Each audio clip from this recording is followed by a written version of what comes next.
Good morning, and welcome to the Terry Leadership Speaker Series. My name is Jack Zucker, and I am a Senior Leonard Leadership Scholar studying finance. The Institute for Leadership Advancement in the Terry College of Business is an undergraduate certificate program that develops values-based, impact-driven leaders. ILA instills leadership capabilities, promotes self-development, and improves communication, teamwork, and innovation and adaptability in a changing global environment. Today, I have the pleasure of introducing Maria Taylor, an analyst, host, and reporter for ESPN. She became the first Black female co-host for College GameDay, built by the Home Depot. She previously served as the first female host of SEC Network's traveling college football show, SEC Nation, alongside analysts Tim Tebow, Marcus Spears, and Paul Feinbaum. She serves as a sideline reporter for a multitude of sporting events, including this past year's college football national championship game. Ms. Taylor is a double graduate from the University of Georgia, where she played volleyball and basketball. She was named to the All-SEC volleyball team 3 times and was also a member of the USA A2 national volleyball team. She graduated from Georgia in 2009 with a degree in broadcast news. She returned to UGA to receive her MBA in 2013, and she is a native of Alpharetta, Georgia. Since her time as a student at UGA, Ms. Taylor has remained heavily involved in the community. In 2015, she co-founded a nonprofit organization called the Winning Edge Leadership Academy. The goal of the organization is to educate, mentor, and provide both networking and scholarship opportunities for minorities and women seeking careers in the sporting industry. It goes without saying that we are lucky to have this chance to hear Ms. Taylor this morning. Please help me in welcoming Ms. Maria Taylor.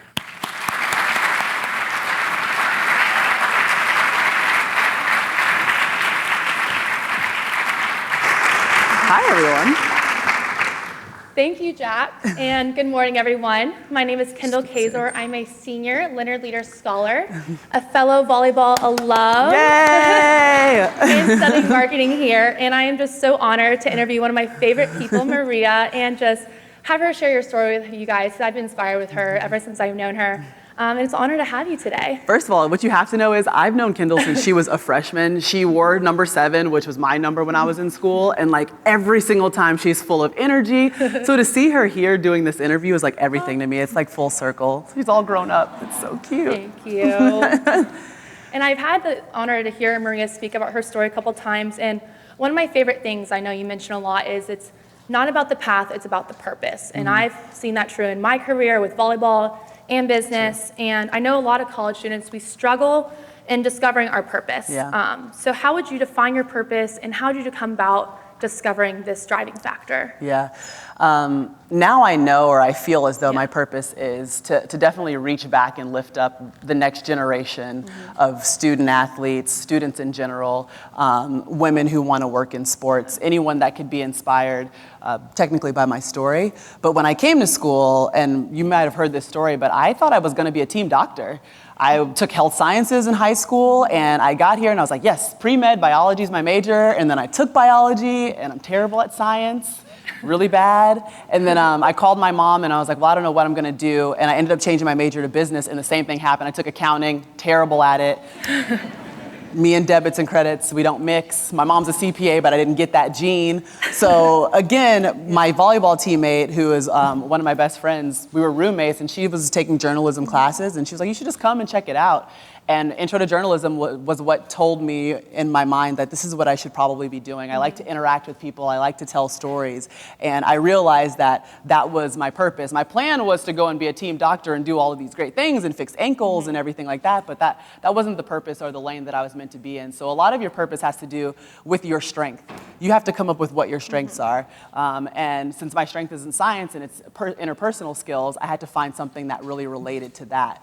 And that's one of the big things that I think while you guys are on campus and you're in college, those are the things that you should be finding out about yourselves over the course of the 4 or 5 years it takes to grad, however many football seasons you want, obviously, to finish up. And how, so you said like you wanted to be a doctor, like how did you get through that transition of like kind of redefining your purpose and path Because I know that's something to like go over, like, you don't want that dream anymore, you have a new dream. Yeah, well, I think I felt like I was a failure a little bit, and you start off with one mindset and you think you're supposed to be doing this one thing and you're not good enough or you don't measure up, and so I felt like I failed. And then I realized that it's not a failure, it's just a changing of course, and I think being an athlete helps with that. We learn how to fail fast. So as you know in volleyball, if you hit the ball in the net, the ball might come back to you the very next set and you have to be able to hit it. If you miss a layup in the first time you go down the court, then the next layup that you get, you need to be able to make it. It might be in the same spot. You can't be thinking about the last fail. So that's a huge thing that I took away from playing sports. And so it was time to move on and change directions. And business also wasn't it. I failed at that. There's a lot of failures that I had while I was on campus here. But I will say this, I was surrounded by family members, teammates. I have a teammate here in the audience right now. Like everyone's like, well, you're going to be great at something. We don't know what it is now, but you're going to be fine. And everyone should remember that. Just because you change course a little bit doesn't mean that, it's the end of the world or you're a failure at life and the things that you're interested in.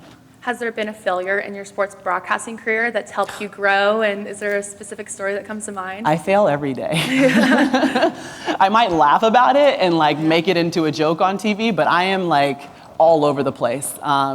In case you don't know, so usually when we're on game day or I'm on the sidelines, there's no teleprompter or we're not reading anything. You're kind of just going off a script that you've set in your mind. The biggest failure that I can think of happened when I first worked the Rose Bowl with Brent Musburger and Jesse Palmer. So it's probably 3 or 4 years ago now. And it's the first time that I ever did a big ABC game, first time that a lot of people had ever seen me because I was only working on SEC Network.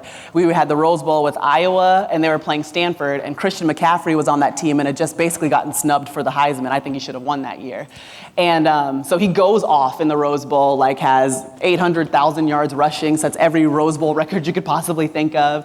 And he comes to the post-game interview. Brent Musburger's throwing to me. It's New Year's Day. It's so great. And I'm interviewing Christian, and instead of saying production or productivity, I say productician. How was your productician in this game? Can you guys imagine, national TV, just millions of people watching, and I cannot literally use a word properly. And so Christian was great. He was gracious. He didn't act like I said a wrong word. He didn't say, well, what was that? I don't even know what she's talking about. He answered the question, which was great. But I get back in the car, immediately go to Twitter, and everyone's like, who is this girl? She's an idiot. She does not deserve to be on ESPN. She can't even read. She clearly can't write. She doesn't know, nothing. And, I tweeted something out and tried to clean it up. Like I said, I defined the word productician. So I was like, productician, it's when, there are no words to define what you've just seen. The example, Christian McCaffrey in the Rose Bowl. And it sounds great on Twitter and it's real funny and people retweeted it and that was fine. Yeah. But I literally, for the next maybe 72 hours, was just in a pit. To the point where my mom was there and I was crying to her I'm talking about 3 days straight, guys, 3 days. I'm like, they're never gonna let me do, a game of that caliber. I'll never rise up the ranks. This was my chance to prove that I can handle big moments and I can't handle big moments. I'm so dumb and I should just be on this level and never rise to any other occasion. And fast forward to this season and being at the Rose Bowl with Georgia. And now I'm there for the first double overtime game. I get to interview Kirby Smart at the end. He's like, how about you? How about those dogs? You know what I mean? And my dad calls me immediately after and he's like, how about the place where you thought your career was gonna end ends up being the place, where you're never gonna forget this moment with your alma mater and flourish. So in those times when you guys are just like, I will never get past this. How could I mess it up this big? This was my moment. I missed it. Just know that it's setting you up for some other success.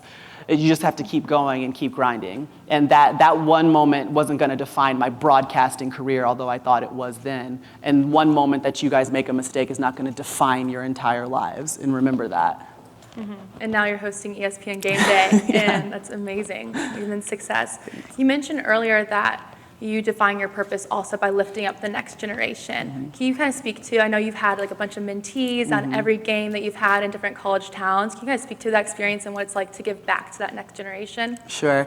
I think it's really selfish for me. because I get so much energy from having someone with me on the sideline that is just energized from being there. Like, it's their first time seeing what being a sideline reporter is all about. It's their first time seeing what a truck looks like, or even just the bus that we sit on before the game starts. So all the things that are just average and maybe novel to me are brand new and exciting to the eyes of a girl, a young woman that I mentor or bring on the sidelines. So that's what energizes me, being able to go on campuses and bring someone along for the journey and create these new experiences and let the next generation, even if they don't want to be in broadcasting, maybe they'll see, okay, I want to work in events or this part of sports just because I've been around it and I've been this close and personal with it. That's what energizes me, and that's the reason why I think it's really, really important. And I remember going back to reaching out. I emailed everyone, like literally everyone you see on TV, I was reaching out to them and trying to see if I could shadow, and I couldn't like lock in with anyone. I never had that opportunity. And I just remember thinking, when I have the opportunity to do that or share an experience with someone or respond on an email, I really do want to. And I'm sorry if there's anyone in here who I haven't responded to, but I'm gonna get around to it, I promise. I try to spend a day, I have like mentoring Skype sessions. If you reach out, you can be a part of a Skype session, ask questions. If I'm on campus, I'm going to try and sit down with you. I just did a news source interview. Hey. It's just all about giving back, and that's what energizes me and helps me get from Pullman, Washington to Purdue, Indiana this week. That's what's happening. And you mentioned Winning Edge Leadership, your nonprofit you founded. Is that one of your kind of passions, the side passions as well? Yeah, absolutely. I think we're all given a platform in life, and whether that's being a volleyball player or being a CPA at a company. And so how do you use that platform? What are you going to do with it? It's a blessing at the end of the day. Everyone in here is blessed because you go to the University of Georgia. Whether you're on scholarship or not, you're surrounded by brilliant professors, and you're surrounded by brilliant classmates, and you're surrounded by opportunity and an alumni base that wants to support you. But once you get that support and you feel established, what are you going to do with it, and how are you going to pay it forward? And I think that that's very, very important. So a friend of mine, Corrine Millian, we both worked at ESPN at the time. We started a nonprofit for women and minorities that were looking to get into sports, because I'd be on campuses and there's so many people that want to get into it, this beautiful, diverse candidate pool, and there's so many universities and sports programs, from everywhere, IMGs to the University of Tennessee's, they all want to have a diverse workforce, but they just can't connect the dots. So we're trying to be the bridge to both of those things. Have a leadership academy. This summer we had 16 student athletes come to Miami.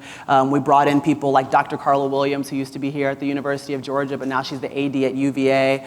Donna Shalala, who has done everything from be like Secretary of State to be the president of the University of Miami, and just surrounding women, empowering minorities, letting them know that there's other people around that look like you, and there's other people that are here to support you. Everyone's an advocate, and the opportunity is there if you are just exposed to it. So that's my job, to just share, expose, and give experiences. And you've broken a lot of barriers kind of like in your path to your career for women and women of color. Can you give us a glimpse of what that journey was like for you, and like kind of using your differences to your advantage? I know you like to speak to that a lot. Yeah, I think what makes you unique and special is going to be the one thing that sets you apart. And a lot of times it's that one thing you hate. So for me growing up, it was my height, right? Am I right? Yes, for sure. I mean, I've been 6'2" since like 7th grade, like 12. Yeah. Which means you're taller than all the guys, so we're not gonna have a boyfriend. Your foot's huge, so I'm like ordering out of the East Bay catalog. We didn't have Amazon Prime, okay? None of your clothes fit. All I had was Gap, and it was like light wash, dark wash, okay? Extra long, that's it. And everything else was like my brother's t-shirts. And so I always thought, I was like, man, like, I just wish I could be my mom's height, or just something that's a little more average so I can fit in and da-da-da-da. And now I look back and like, I'm literally not on ESPN if I'm not 6'2", because I don't go to the University of Georgia and play basketball and volleyball. I don't have a connection with Coach Landers. Damon Evans doesn't call GeorgiaDogs.com on my behalf and help me get a job. Like, none of these things happen if not for the one thing that set me apart that I hated. So in a lot of ways, that one thing that you guys feel like I hate this about myself, da-da-da-da, that's your strength. You got to play to it. Like, what makes you unique creates your lane, and you can't forget that. So looking back, I wish I would have realized that a little bit earlier, but It's definitely something that sets me apart. But I will say that just being a woman or being a minority in the space, there's a lot of times that you can feel like an outsider looking in or feel ostracized. But those are the times that you almost have to positive psych yourself up for the moment. Like I have to be like, I belong here. Go into coaches' meetings, and there were times when coaches wouldn't introduce themselves to me or even look twice at me, and I would have to stand up and be like, hi, I'm Maria Taylor, and insert myself into the conversation. And that's what you have to do if you feel that way. You can't let a feeling determine your actions. You know what I mean? Like you really have to push through moments like that. Definitely. And you had your Taylor road trip with Holly Rowe earlier in the season. I think it was one of the first double female segments I've ever seen on ESPN. Was that something you pushed for? Absolutely. Yeah. And it's not easy. Holly Rowe, first of all, let's have a second for Holly Rowe. She's amazing. 22 seasons in college football, has never missed a game. We got to get her on one of these speaker series at some point. Has dealt with cancer, beat it. Cancer came back. She's gone through chemo treatment for like the last 3 years straight and still, has made her way to WNBA softball, women's basketball, college football, all those games. And we were just sitting around talking, and we both go on trips pre-season to visit different camps because that's when you get some of the best information. And you try to see, if I'm going to have Georgia in the beginning of the season, if I have Florida State, like let me hit up these campuses beforehand. She does the same thing, so we thought, well, let's combine it. And then we said, you know what, there aren't any women. We never send women to just do something by themselves. Why do we always have to set up an analyst that's a guy? Like we've been covering it, me not as long, but she's been covering it for 22 years. We deserve to have that conversation too. Pitched it to everyone that we could possibly pitch it to.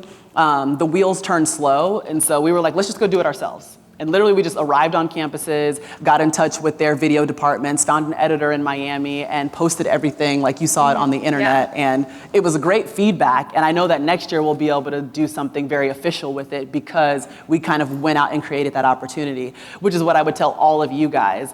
Like, there's so much access to technology and media and anything that you really want to do. You can create your own company. You can create your own website, blog. If you want to be on TV, you can turn your phone around and be on it right now.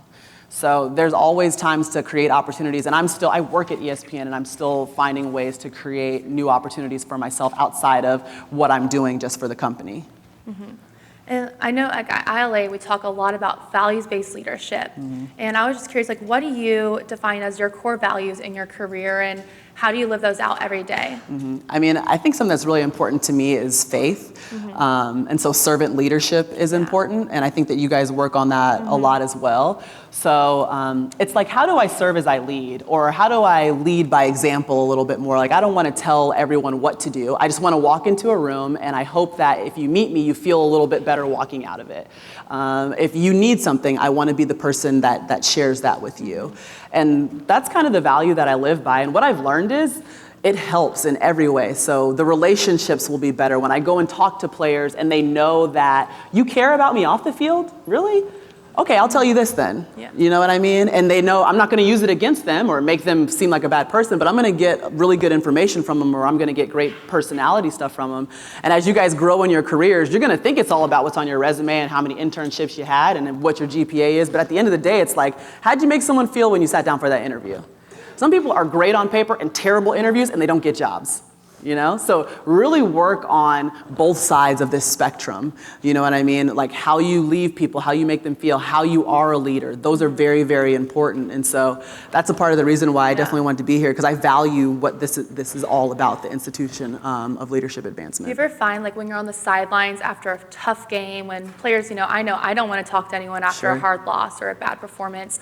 How do you kind of, stay poised? You're always poised and classy and well-spoken when you're kind of getting pushed on the other end. So, Nick Saban, anyone? Hey, Rennie, what's up? Rennie Curran was in school and I was here. So when you're getting pushed, I think the key is no one can dictate how you react to something, right? Someone can cuss you slap out. You don't have to cuss back. You know what I mean? It's a decision. It's like where is your value based, right? That's what's going to determine your reaction. And so for me, when aggression comes at me, I prefer to just absorb it and not respond to it, because all I'm going to do is amplify it. If I respond to a coach or player that's not happy with the way things are going with animosity or in the same tone that they've come to me at, I'm going to escalate the situation. It's going to continue to be negative. I'm supposed to de-escalate. You know what I mean? I'm supposed to bring it back down and be neutral. And that's what we try to do with our questions. We shape questions neutrally. So instead of saying, Coach, your defense was terrible, I don't know what you guys are going to do, I might give a stat about your defense, like, hey, you gave up 500 yards in the first half. What do you need to adjust? But I'm not going to tell you it's terrible. You can determine that. And you tell me why it's terrible. And so that's something that you don't have to, just controlling your reactions is something that I've really learned. And it's hard in that moment. Even after Georgia lost in the national championship game, I had to go in the locker room and conduct all the interviews with Kirby Smart and Jake Fromm and Roquan Smith. And I'm talking, people are hitting the lockers, pissed, breaking stuff, tears, yelling. Everyone was very upset in that locker room. But all you can do is go in and be professional and do your job and not let the environment dictate how you're going to work or react. And so that's something that's really important. Is it hard to stay personally detached from the game? I'm sure like you were. I mean, I was emotionally drained. Exactly, as a Georgia fan. Yeah, I was detached is not a word I can use for what I was. Because I remember after the game was over, I don't know if it was just the week of the national championship, but you were doing so much. You were doing hits, and I'm in Athens doing stories, and then you come back to Atlanta, and when the team gets there off the bus, so you need to be there. I was literally physically sick at the end of the national championship game. And part of that is you're riding the wave and the emotions of the game, but part of it is just all of the lead up. And I think the key to that, like, I'm not going to be a biased reporter. I'm going to interview Tua to the best of my ability, because at the end of the day, it's Alabama's moment. Tua came in here and did a great job, and he deserves to have this moment, and he deserves to have a great interview, and he deserves to be able to watch that for the rest of his life and share that with his kids, and I'm not going to insert myself into his moment. In the same way I wouldn't insert myself into Jake Fromm's moment if he won a national championship. It's like, this is about you. Like, I want you to tell your story, and I want to hear you respond.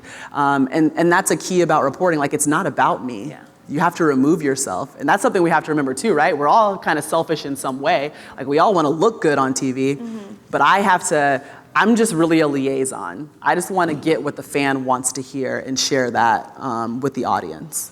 Yeah, it's really interesting.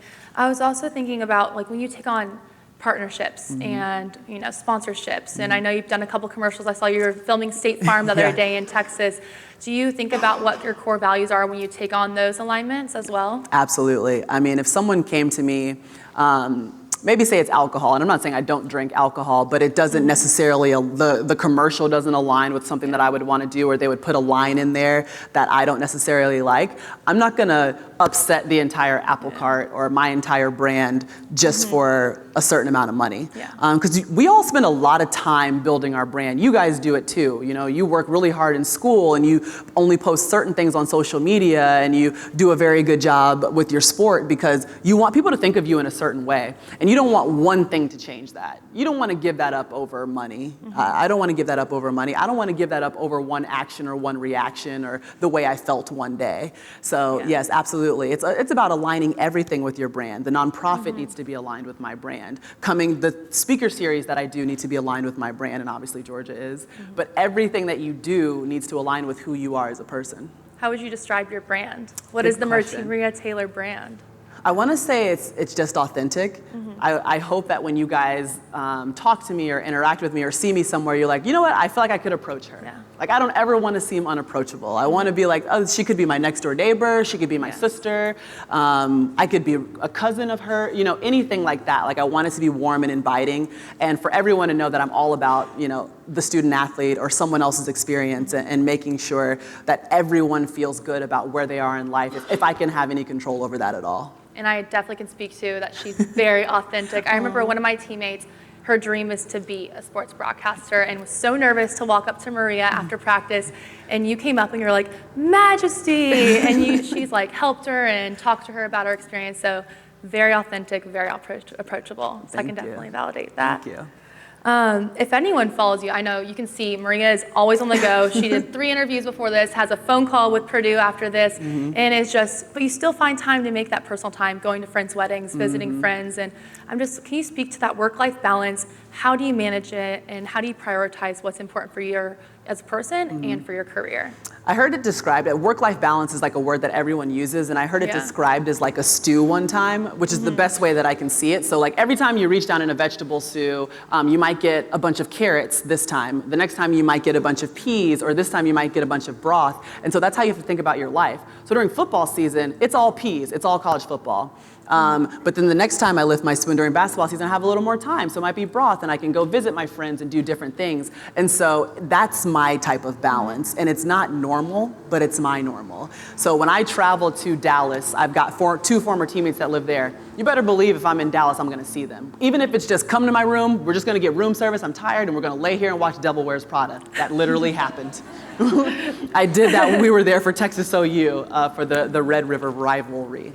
And so that's what I do. My normal is wherever I am, I try to see people. And I might not be able to see you every day. I might have to send cards on Halloween and Christmas and like just checking in. I still love you, but that's what I'm gonna do. And I know that eventually I will wanna settle down and have a family. And when that moment happens, I'm gonna be now I'm gonna have potatoes on my spoon, and it's gonna be all about my family, and it's gonna be more geared that way.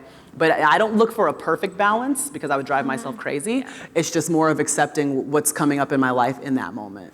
Is there something that you do to kind of like decompress when you are going? I mean, I know after OU, I think you hopped on a plane somewhere else right after and did another interview. Where did we go after OU, Texas? I think it was Notre Dame. Yeah. Virginia Tech. Virginia Tech. Blacksburg. I know they played. Yeah, so sometimes game day obviously isn't in the same spot as my game. So this week, tomorrow I will leave and go to Pullman, Washington for Washington State, Oregon, and that's where we'll do game day from.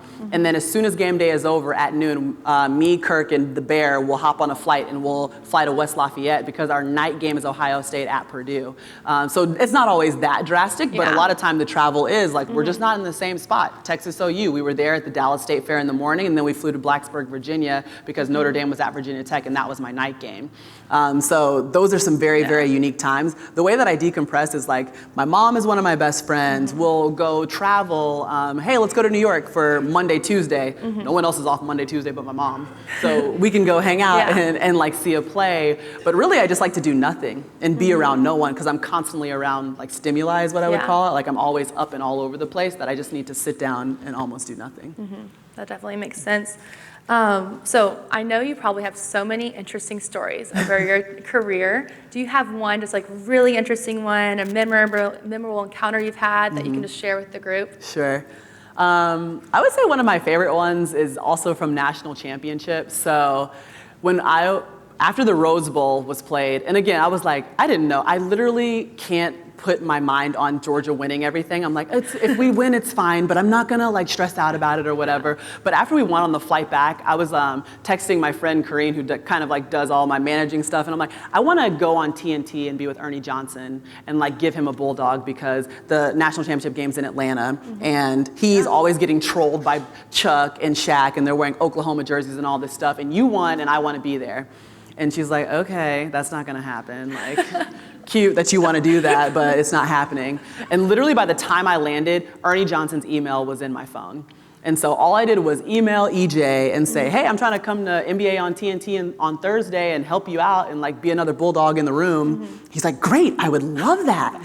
And then, and the whole time I was saying I would bring a bulldog. So the day comes when I'm supposed to go and be on set, and I'm like, where's the bulldog? Same thing to my friend, like, no, I told Ernie I was bringing a little bulldog puppy, and now we don't have a puppy, and it's like 3 hours before, and how are we gonna find a puppy? No joke.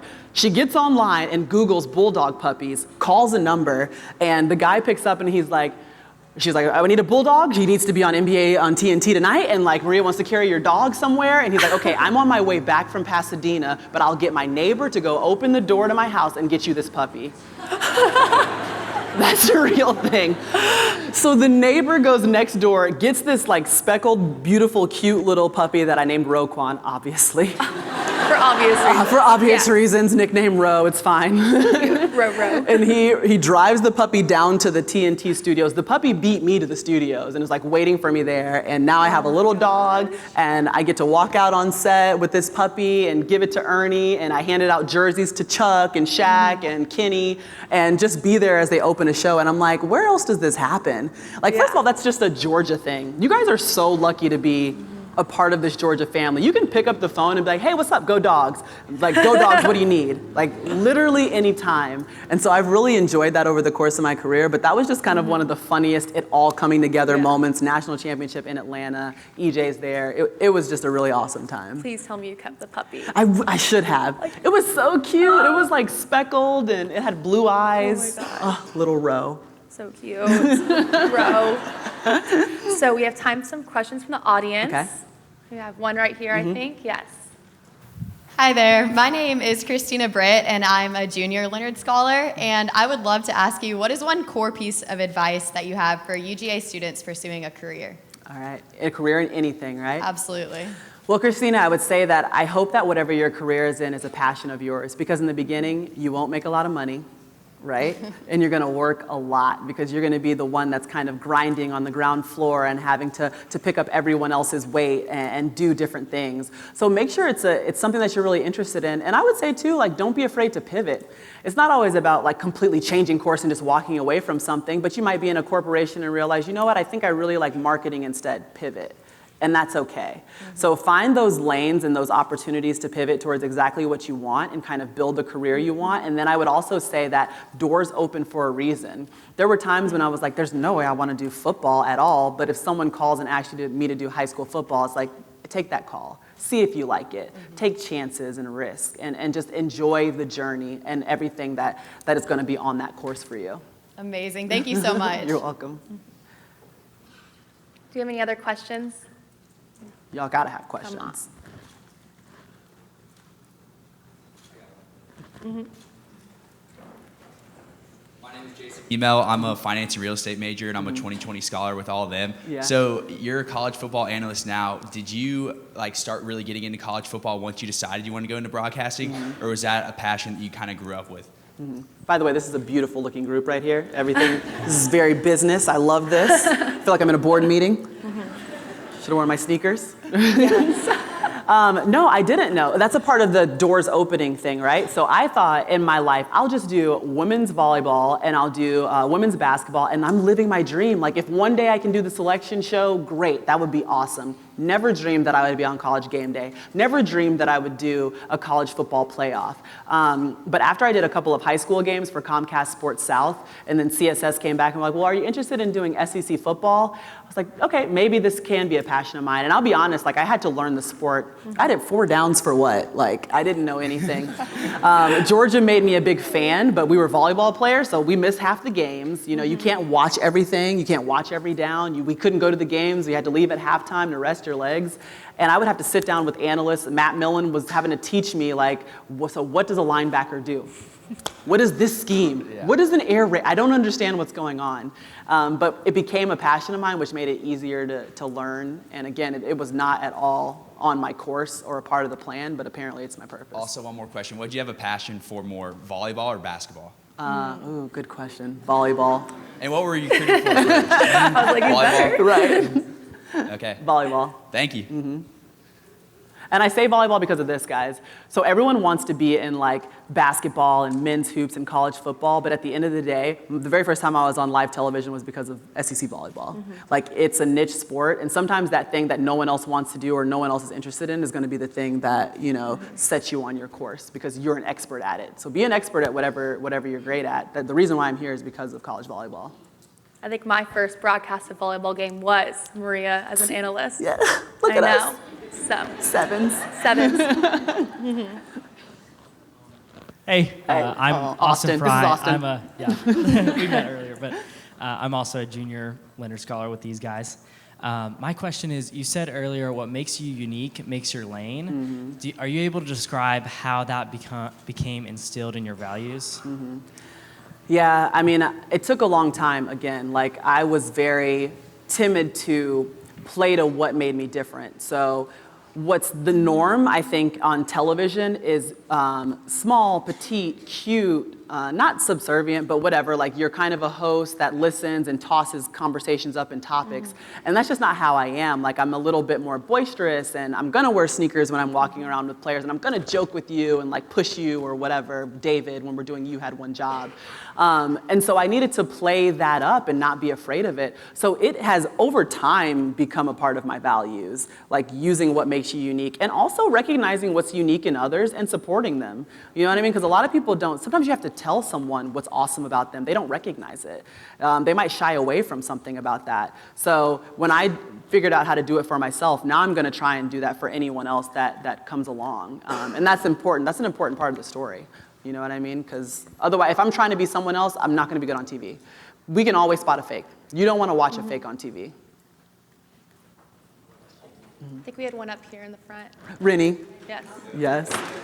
The Liberian dream, ladies and gentlemen. Maria. Man, first and foremost, I gotta just say like how proud of you I am. Don't It make just me makes cry. me so happy to see where you're at right now. And to just be a part of that, I remember you at CSS. I got a Yes. throwback pic, so You I'm gonna do? post that eventually. But with you, Keelan, DJ, it's crazy how far you've come, and I'm just so proud. And the question I have for you is, and you might already have covered this, but what have you done to set yourself apart in this industry? Because I mean, it's tough. Yeah. You know, being who you are, being a female, being a minority, things like that. What have you done to set yourself apart, and what do you hope to continue to do to sustain yourself? Sure. Yeah. First of all, I love Rennie. I feel like I raised him. It's like, come on over, ECV, get this Kool-Aid. You know what I mean? He never had food for some reason. I don't know what was going on. He needed snacks all the time. But we made it happen. Rooker, yeah, exactly. It might be like 15, 13. They probably all have names now. All the buildings have names. And we were like CSS back in the day. I think setting myself apart was leaning into who I am. So like today, I lean into the fact that I went to Georgia. That's important to me. That sets me apart. If you guys see me, if someone sees me anywhere else, like, that's a dog. It's like, okay, that's cool. That's something that no one else has or is leaning into. I lean into being a woman. I was at the Women Leaders in Yes. College Sports Summit yesterday. That's good. So I'm going to lean into what makes me a little bit different. Being a minority, I'm going to lean into having a nonprofit about that. So that all those things already set me apart, but instead of shying away from them, I try to lean into them, almost as if you're using it to your advantage, or just making people know that these are the things that make me up, and these are all the things that I'm about. And I think I'll just continue to do that. You know what I mean? So when people see me, they know these 3 things about Maria. And I think that's what usually sets people apart. It's like you can look at a person or a picture and be like, oh, I know these 3 things, or I know that this is what that person is about. So leaning into almost what makes you different. We have one over here in the front Oh. to your left, Rennie. The lean machine. Yes. My name is Kelsey Snowgrove. I'm a third-year finance major.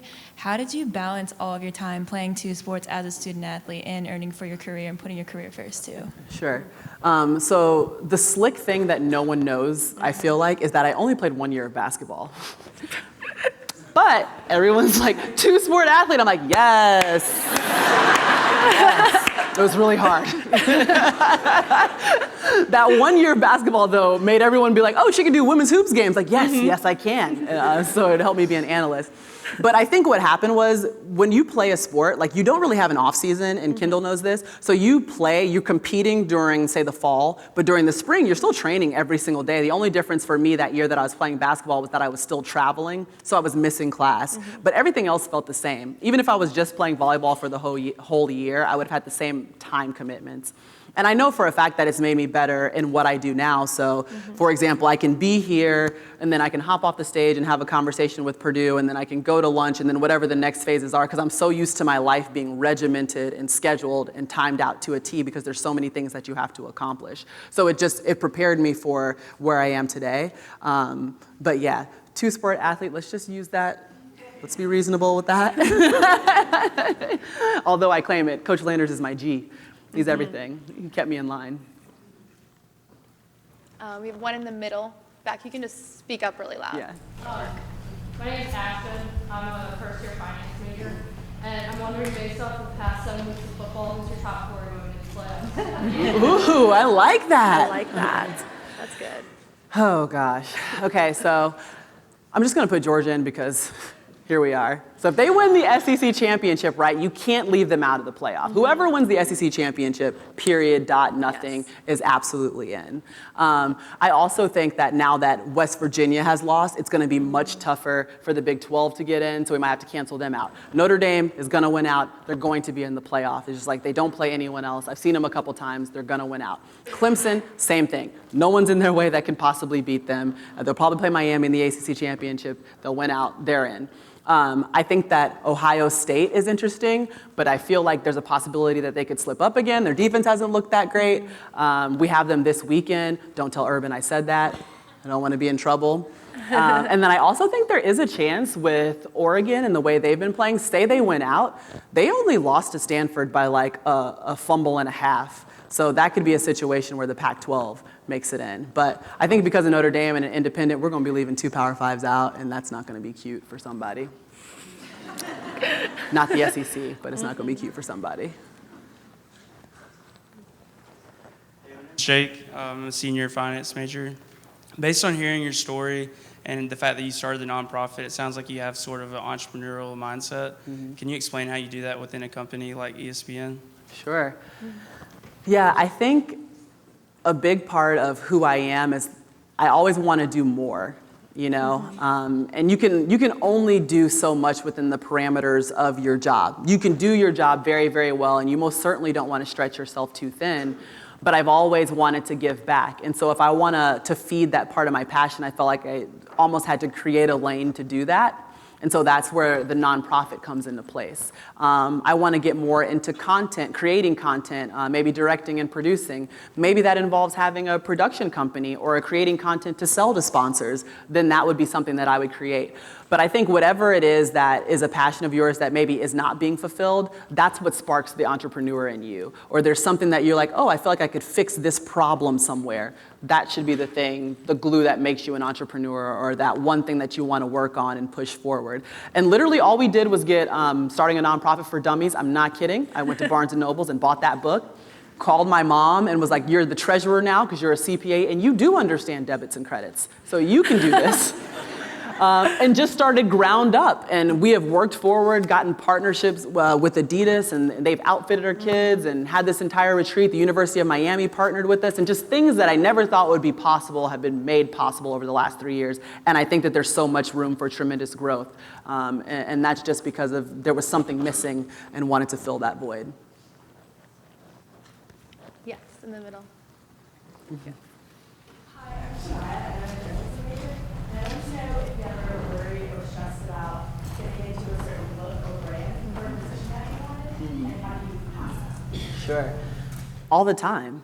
I mean, when I turned the TV on, there was no one, Shania? Yes. Got it. There was no one that looked like me in college football. So in my mind, almost like we talk about the glass ceiling all the time. It was like, there's going to be a glass ceiling for how far I can go in this industry because I can't be on College Game Day. I see what the look has been set for that, if that makes sense.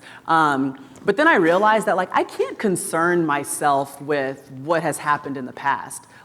My future has nothing to do with what happened in the past. So when I started setting my sights forward and just continuing to work hard and do my job and try to do the best that I possibly could, when I got the call about College Game Day, I almost thought it was a joke. What? Really? I didn't even think that my name was fully in the running for something like that, but it was. And that's all just a part of staying in my lane. And I didn't turn and look at someone else's and say, well, why does she get this? Or why does he over here doing that? It's not about that. It's about how well I'm running my race. People say that all the time. You should have blinders on, like the horses when they're going around the track. This is my lane and this is my focus. And if I do a good job, I'll be elevated to positions I never dreamed of. And that's kind of where I am. Thanks. I'm Chelsea. I'm a second-year journalism major. And in terms of reporting, how did you first dip your toes in photo reporting, and what advice would you have for those who want to pursue? Sure. The first time I ever did reporting was a high school game, and I literally showed up, and they're like, okay, so we're going to open up the show, and then we'll come down to you, and you'll give a report, and then we'll go back to the booth, and I was like, report on what? What are we doing?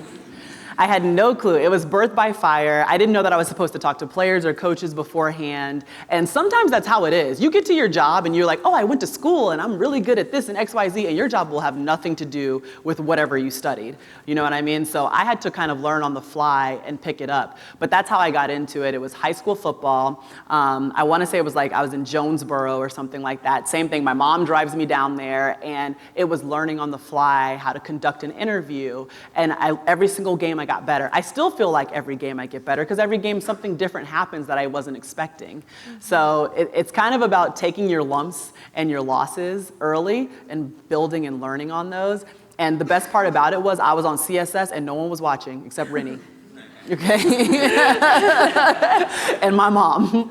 So don't be that low-level job that you're like, this is not what I wanted to do, and da-da-da. That's where you're supposed to learn. All of y'all think you're supposed to graduate and be on ESPN. Ain't happening. It's not, you know what I mean? Or you just want to be like in New York working for the top financial company and leading your own team. It ain't happening because you're not ready, and that's okay. But when you get ready, those opportunities are going to be there, and you're going to make your mistakes at a level that it can be taken care of, it can be compensated for and cleaned up, and you can learn, and then as you rise, those lessons will be with you, and you'll be able to take them on your journey. Well, I think that's the last question we have time for, unfortunately, but thank you so much for being here today. Thanks, Kendall. Did such a great job. How about Kendall? And Maria.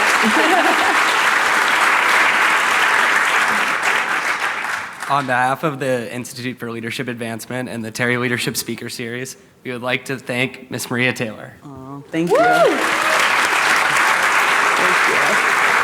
I'll open it later.